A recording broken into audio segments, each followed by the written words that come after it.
In this plain brown box lies the new Neewer 44mm low profile ball head. Let's take a look.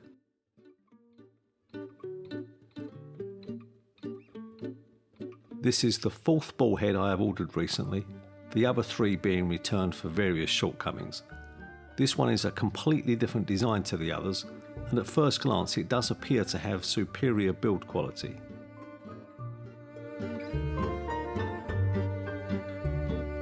Let's have a closer look. The ball head is supplied with a standard Arca Swiss compatible plate and has a 1/4 inch screw with both a slot and a C-ring. This head has two panning options. The one on this plate is unlocked with this screw, and I must say that the plate turns very smoothly and is well dampened. There are gradations in degrees to help with positioning for panoramic shots. The top plate has a level built in and it's fairly accurate, but it's always obscured when in use.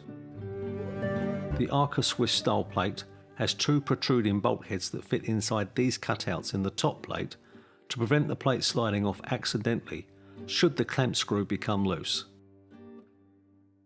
The clamp tightens well. The control knob at the bottom locks and releases the second panning function, which turns the entire head. This is the main clamping control for the actual ball, and the smaller control is for applying tension to limit the freedom of movement. There are two U-type cutouts in the head for positioning the camera in portrait mode or for pointing the camera vertically. The hole in the base has a thread of 3/8 of an inch and is also supplied with a 1/4 inch adapter. The panning motion for the whole head is smooth and well dampened. I shall loosen the tension control, and I'm now loosening the main clamp. The head moves in a silky smooth manner and then locks extremely well.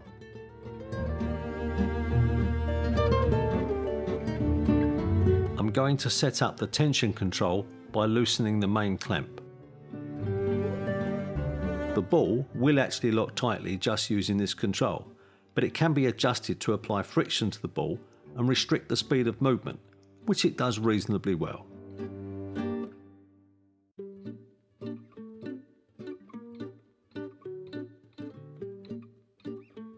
The control knobs will not unscrew completely, so I won't be losing those. But it's when the main clamp control is tightened from being unwound completely that it can bind occasionally. Not every time, but it does happen.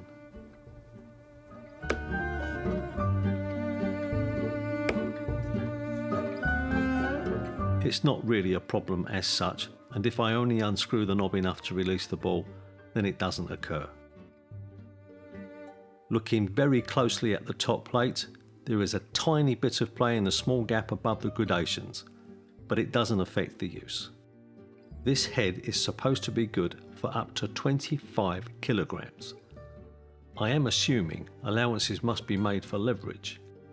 This camera lens setup is quite heavy at 1.7 kilograms, but it copes with this without a problem.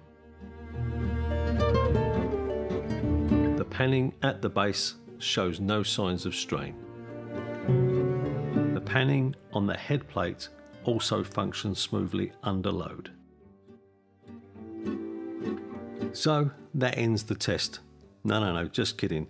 I have complete confidence in this head, and it locks this camera and lens combination into position absolutely firmly. Any movement you can see is coming from the small tripod used in this demo.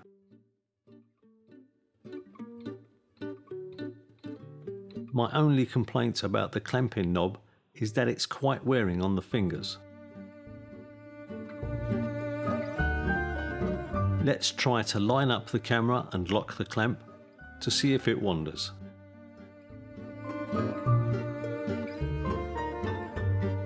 That is excellent. It's better than any other head I've ever tried this on. When I'm out with the camera, I normally keep it attached permanently to the tripod. I have no fears of doing that with this head. This ball head functions in a different manner to all of the other heads I've experienced, and for me this is a superior method for clamping the ball. Compared to my pig iron ball head, which has a similar sized ball to the Neewer 44mm, the Neewer has a lower profile, just as stated on the tin. With its great build quality, the double panning feature, and its overall strength, for the money, this ball head is awesome.